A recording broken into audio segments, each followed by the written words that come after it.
Deixa eu adivinhar, você vai cantar teco-teco. Tamanha beleza, formosura, maravilha e graça sem par. A obra da cruz de Jesus nos trouxe ao lar. Independente da avaliação, essa música é maravilhosa. Letra espetacular e... Muito bonita mesmo. Eu vou te dar um não, mas eu quero que você saiba que você tem meu respeito. Essa música faria legal se fosse um rockzão. Negócio que eu não posso mais cantar, porque eu canto pra ver se o microfone tá funcionando, entendeu? E aí eu tenho que ver ali se o waveform tá direitinho pra poder, né? E aí eu fico cantando. Aí o Tuller deu agora de ficar mostrando eu cantando. Eu não posso mais nem cantar em paz. Não posso nem cantar em paz, que agora o Tuller fica me humilhando aí na internet. Mas tudo bem. Seja muito bem-vindo ao 2 Dedos de Teologia. Eu sou o pastor Iago Martins e você está nos escritórios do Instituto Schaeffer de Teologia e Cultura. E este é mais um Pergunte ao Pastor, o programa de respostas rápidas para perguntas curtas, hoje lá do Instagram. Quando vai fazer aquele antes e depois do transplante capilar? Eu não sei não, meu cabelo tá aqui, né? Estão vendo meu cabelinho aí? Eu era calvo. Tuller, tu consegue fazer um antes e depois aí, Tuller, do meu transplante capilar? Consegue mostrar aí alguma imagem do meu cabelo antes e do meu cabelo agora? Pro pessoal poder ver aí? Eu de um lado e um do outro. Antes era assim, eu era calvo assim e agora tá assim. Tá legal? 3 meses só de transplante capilar. Pra mim tá um resultado muito excelente. O pessoal mandou muito bem lá da LM Transplante Capilar, em São Paulo. Não tenho nada a reclamar. O resultado tá muito mais rápido do que eu imaginei que seria. Então, estou contente aí com o resultado. Meu noivo insiste em ter relações antes do casamento e preliminares. Devo acabar ou continuar segurando a barra sozinha? Você tem que acabar, tá? Se seu noivo, namorado ou noivo? Seu noivo insiste, certo? Insiste em ter essas relações e preliminares. Bom, não sei. Ele tá insistindo e você tá segurando, já é ruim o bastante, tá? Ele insiste constantemente, você segura, ele não tem uma postura de arrependimento diante dessas insistências. Esse cara não tem uma postura de que realmente quer agradar a Jesus. Então depois no casamento, isso vai sair como um problema pra vocês, tá? Vai ser um problema. Agora, vocês estão caindo no pecado por causa dessas insistências dele e você tem assentido essa insistência, é melhor vocês terminarem porque vocês estão transformando esse noivado em um ambiente de pecado. Sou divorciada e não quero me casar novamente. Tem um respaldo bíblico? Absolutamente tem. Muitas pessoas que são divorciadas não se casam novamente e podem não casar novamente, não tem problema nenhum. A escritura fala muito de casos de pessoas que se divorciam e ficam sozinhas. 1 Coríntios 7 fala disso. Gente que fica viúva e fica sozinha. 1 Timóteo fala disso. Então você tem base pra não se casar à vontade depois do fim de um casamento. Isso não é nem polêmica. A polêmica se encontra quando você quer casar depois de um divórcio. Aí você vai ter polêmicas nos ambientes religiosos aí, mas não se casar, você está plenamente livre. Frequentando igreja em que a liderança é petista, devo continuar? Não é falado sobre política. Ih, rapaz, vamos lá, vamos conversar. Eu vou dar a mesma resposta que eu dei quando me perguntavam sobre lideranças bolsonaristas, certo? Meu pastor é bolsonarista, mas ele não fala de política no culto. Eu vou dizer, ok, então tá ok.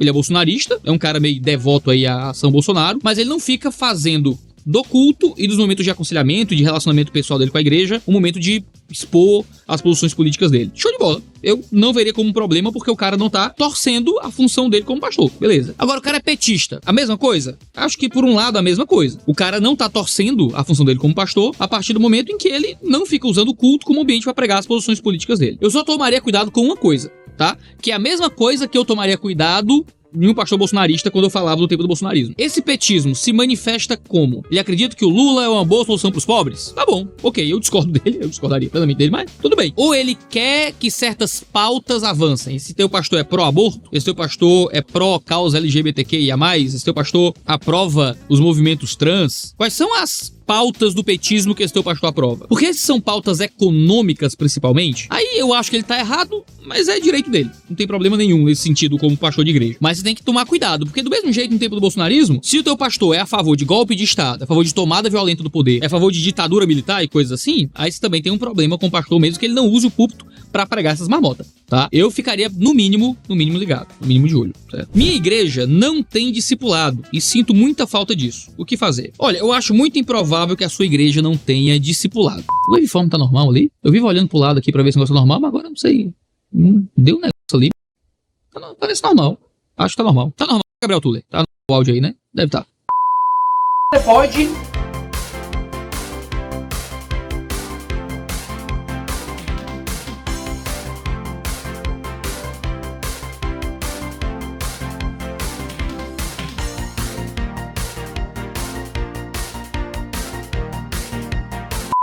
Você pode parar de procurar discipulado no sentido tão formal e encontrar discipulado em um sentido mais orgânico. Vamos lá, eu escrevi sobre isso, eu acho que foi... Eita, que agora minha memória... Vamos ver se minha memória me ajuda. Eu acho que foi no livro Faça Discípulos ao Morro Tetrão. Tem um capítulo sobre discipulado orgânico, onde eu tento argumentar que discipulado, na escritura, geralmente está atrelado a um relacionamento, não a um programa. Mas discipulado, ele é muito mais um relacionamento que se dá no contexto de igreja, visando te aproximar do caminho da fé, do que a um programa de discipulado com alguns passos ou algumas lições específicas. Então o que é que você precisa? De relacionamentos centrados no Evangelho. Uma igreja é isso. Uma igreja é um lugar onde os relacionamentos se dão para o acompanhamento da fé, para o incentivo na fé, para o consolo na fé. Então como é que você cresce na fé, no sentido de discipulado? Tendo boas amizades na igreja e essas amizades sendo um instrumento para você falar dos seus problemas, dos seus conflitos, do seu casamento, das suas batalhas, vocês se encorajarem, se ajudarem mutuamente no caminho do discipulado, no caminho do discípulo. Minha igreja não tem trabalho com discipulado? Cara, é impossível. É impossível ser igreja e não ter discipulado. Porque se é uma igreja sem discipulado, é uma igreja sem relacionamento. É uma igreja onde as pessoas não se incentivam mutuamente no caminho da fé. Terrível.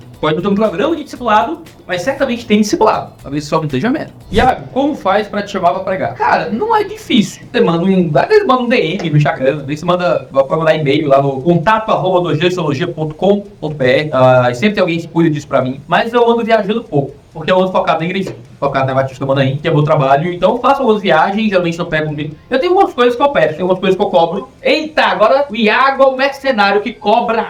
Não, coisas que eu peço geralmente quando eu viajo pra pregar, que é passagem de avião, né? Tem que...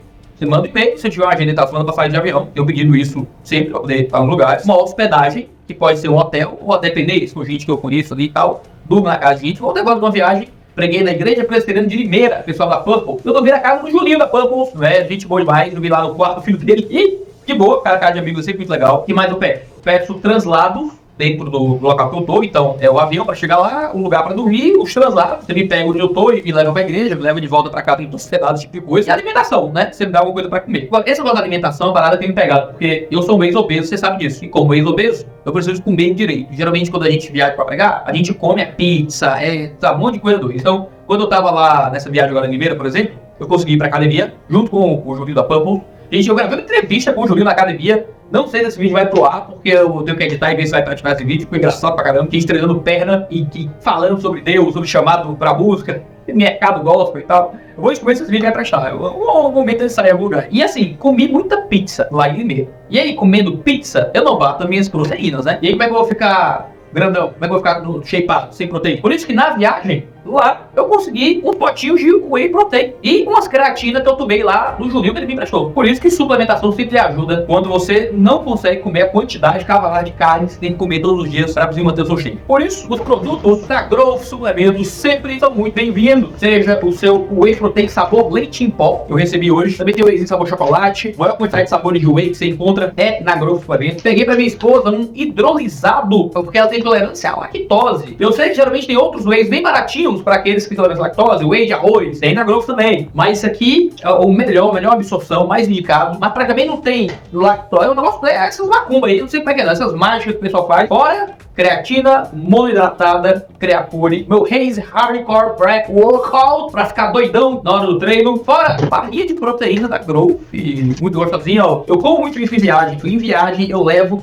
como eu não consigo levar sempre um whey protein, tive sorte que meu amigo tem um whey de qualidade lá, quando fui na casa dele, mas sempre levo muita barrinha de proteína na mochila. Viajei com várias barrinhas de proteína pra poder bater nas proteínas da viagem. E agora a Growth Suplementos acompanhará as minhas viagens. Tudo isso com o cupom Jesus, para que você possa aproveitar o whey mais barato do Brasil. O único whey de 1 kg que você paga R$ 99,00 em 1 kg de whey. Você usar os descontos cumulativos que tem lá na Growth Suplementos. E a gente não parte desse mês, tá? A cada 10 kg de whey vendido lá na Growth Suplementos, eu vou gravar um vídeo com um apoio de frente. E eu descobri que apoio de frente é um termo que só se usa no Ceará, porque na verdade se chama de flexão de braço. A gente chama de apoio de frente. Olha só, mudança cultural aí. Várias pessoas perguntam, porque é um apoio de frente. Uma flexão de braço. E vai ser direito, não é flexão do Bolsonaro não, tá? Só a cabeça não. Vou fazer a flexão necessária. Eu já recebi ali uma informação prévia de quantos apoios de frente tem que fazer. E eu, nessa primeira semana aí, jogando a Growth, eu já estou nervoso. Então, assim, vamos lá, cacete aí, usando o cupom Jesus para deixar claro para a Growth que existe realmente uma geração de clientes fitness interessados em mudar a sua saúde.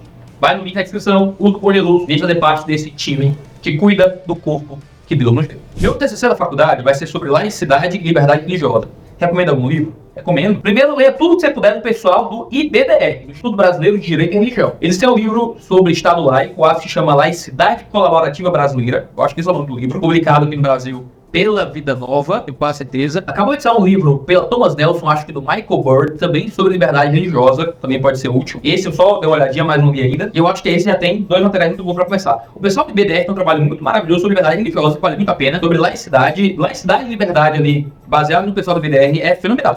Os melhores histórias que você vai encontrar em português nesse sentido. Vai com tudo. Que o livro deles, o Laicidade Colaborativa, é a melhor coisa que eu já li sobre liberdade religiosa e Estado laico em português. Corre lá que vai terminar. Por que Hernandes Dias Lopes não é tão indicado como um excelente pregador pelos líderes reformados? Achei que ele era o melhor. Eu acho o Hernandes Dias Lopes muito bem indicado. Não sei quem é que você tá seguindo por aí, mas eu acho o Hernandes Dias Lopes um autor que as pessoas indicam muito, elogiam muito. Nicodemos, por exemplo, que é o meu pregador brasileiro favorito, e indico o Hernandes Dias Lopes o tempo inteiro. Agora, é claro, o Hernandes Dias Lopes ele tem algumas peculiaridades que talvez deixe ele menos querido em certos círculos mais hiperreformados. Por exemplo, ele é um cara que tem uma abertura muito grande aos grupos pentecostais. Ele usa uma linguagem, bem avivada, talvez seja avivada demais para alguns círculos mais reformados. E ele tem um estilo de pregação que é, assim, remanescente dos anos 80. Se você olhar para os grandes avivalistas, das cruzadas dos anos 80, Hernandes Dias Lopes tem um estilo de pregação que volta muito a esse tipo de sermão. Isso é melhor ou é pior? Vai do gosto de quem gosta do ensino dele. Eu acho ele um pregador fenomenal, um teólogo excelente, tem feito um trabalho maravilhoso no Brasil, mas eu entendo que talvez não tenha muita predileção. Ele tem uma personalidade muito característica do jeito de pregar. Ele não é tão professoral. Eu acho que isso faz ele ser mais bem-quisto em círculos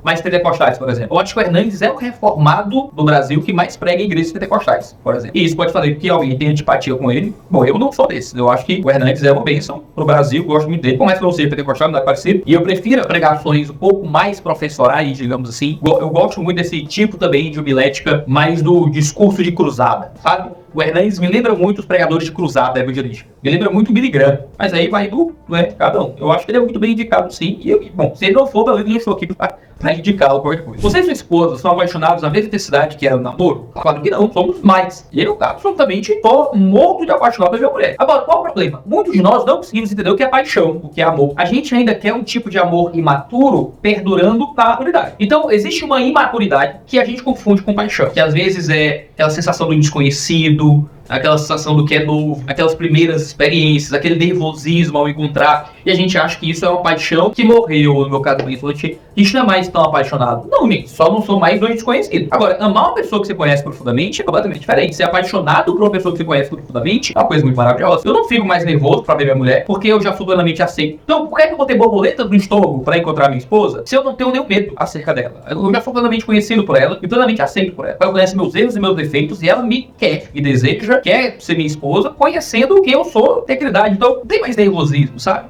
Não tem mais um desconhecido, sabe? Um desconhecido, de eu contar uma história nova, falar de alguma coisa minha que ela não sabe. O problema é que a gente confunde paixão com características de um relacionamento maduro. Existe uma paixão que é própria de relacionamentos maduros. Você conhecer a pessoa em sua profundidade e admirar genuinamente e decidir estar com ela pro resto da sua vida, cara, isso é uma paixão muito mais poderosa do que borboleta do estômago. E gera uma entrega e uma vontade de estar com o outro que é acima de qualquer outra coisa. Tiago, é correto ter visto? Tenho essa dúvida, pois nunca tinha visto, pra mim era só pastor, missionário, diácono, evangelista. Eu acredito, sei que alguns colegas não seguem essa perspectiva, mas eu sou convencido que o termo bispo na escritura é um termo intercambiável com presbítero e com pastor. Para mim, pastor, presbítero e bispo são a mesma coisa. São pessoas que cuidam de uma comunidade, supervisionam a comunidade, e esses termos, cada um tem um sentido particular, um ênfase particular. O pastor é quem cuida, não é? Bispo, literalmente no grego, é aquele que olha mais alto, que vê por cima. Presbítero no grego é homem mais velho. Então, você tem ali 3 palavras para escrever mais ou menos o mesmo ofício, né? De presbítero, de pastor, de bispo, alguém que é líder sobre a comunidade. Também tem guia,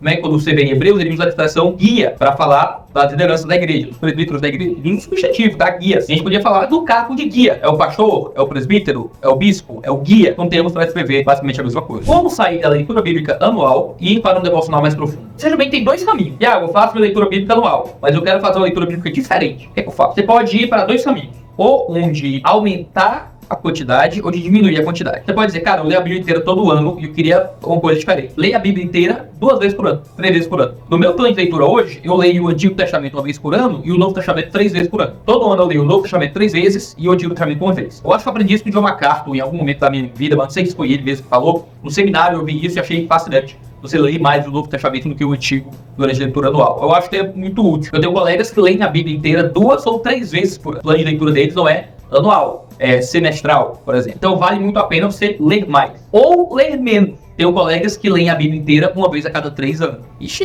é pouco, mas eles têm um hábito de meditação do que leram muito grande. Então, eles leem, mas leem escrevendo, leem estudando, anotando, pesquisando. E aí é um tipo de leitura muito mais meditativa. Eu fiz um vídeo, tem um programa, não sei se você sabe, a gente tem um programa aqui no canal chamado De Carona com o Pastor, que é um programa exclusivo para os membros do canal. Só quem é membro tem acesso a esse programa. E em um dos episódios, eu falei sobre meditação. A gente às vezes acha que a Bíblia manda a gente lê-la. Leia a Bíblia. A Bíblia não manda a gente ler a Bíblia. A Bíblia manda a gente meditar na Bíblia. E é claro, a gente só pode meditar naquilo que a gente leu.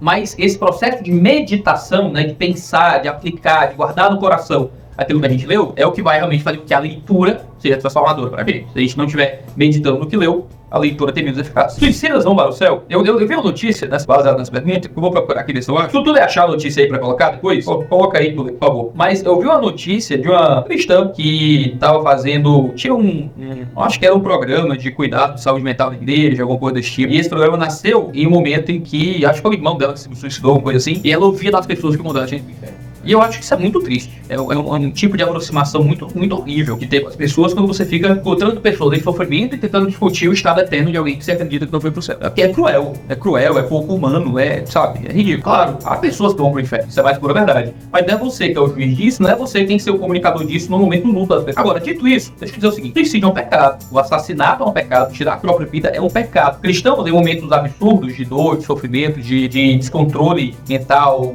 surto, muitas vezes, podem cometer pecados terríveis contra o Senhor, contra si, contra os outros. E, mesmo cometendo esses terríveis pecados, podem ser perdoados, se eles foram perdoados por Cristo Jesus. A gente tem um costume, que não provém nem do arminianismo, tá? É um tipo de semi-pelagianismo muito popular no Brasil, que você só vai pro céu se você tivesse arrependido de cada pecado que você cometeu posteriormente ao cometimento do pecado. Então, sei lá, se eu fui um crente bom a vida toda, mas eu falei um palavrão e caí e morri, eu fui pro inferno, porque aquele pecadinho não foi perdoado. E isso é uma bobagem, porque a verdade é que todos os nossos pecados, passados, presentes e futuros, já foram perdoados em Cristo Jesus. Então, um cristão já foi perdoado, ele já vive a vida eterna. Se ele peca contra o Deus vivo, um suicídio, que é um pecado terrível, ele não deve fazer isso, ele foi perdoado em Cristo Jesus mesmo assim, se ele é um cristão salvo de verdade. E isso não é dizer que a pessoa se matar, não é incentivar o suicídio de forma nenhuma. Se nós realmente amamos o nosso Senhor, nós não queremos pecar contra ele de forma terrível, pecar contra o nosso Pai, tirando nossa própria vida. Isso é um pecado contra si, contra Deus, contra os outros. Se eu realmente amo o Senhor, eu tenho que segurar tudo dentro de mim e me cuidar para que eu não cometa algo tão terrível. Mas caso isso aconteça, nós estamos nas mãos de Deus. Se ali havia um cristão genuíno, esse cristão genuíno encontra a redenção em Cristo Jesus. A gente tem, eu acho que são 2 vídeos aqui no canal sobre suicídio. Tem um se suicida vai direto pro inferno e tem um sobre Sansão, né? Se Sansão cometeu suicídio ou não, tal. Acho que vale a pena você dar uma olhada nesses 2 vídeos. Cristãos devem respeitar os pronomes? Mais ou menos. É um pronome inventado? Pronome inventado eu não respeitaria. Simplesmente assim. Me chame de Ili, Dili, Dielo, de Delo. Vai um pouco demais pra mim. Você quer mudar o meu idioma, você tá querendo que eu mudar o meu idioma. Mas se tem um cara, e o cara se sente mulher, e ele tem um fenótipo feminino, tem cirurgias de tentar conformar um pouco mais o fenótipo dele ao que ele sente internamente, e diz, me chama de fulana e ela, né, fez como mulher, uma pessoa do meu convívio comum, talvez eu sentiria, né, e chamaria. Na hora que dissesse, me chama de ela, ou dela, o que seja, eu talvez perguntaria, é um momento, sei lá, mas eu diria, beleza, você sabe que, né, o que eu penso não me importa muito, o que você pensa também não me importa também, mas sim, eu não vou chamar você como você prefere, chamar com respeito, e só isso, tá? Mas não acho que eu acredito nisso, não. Eu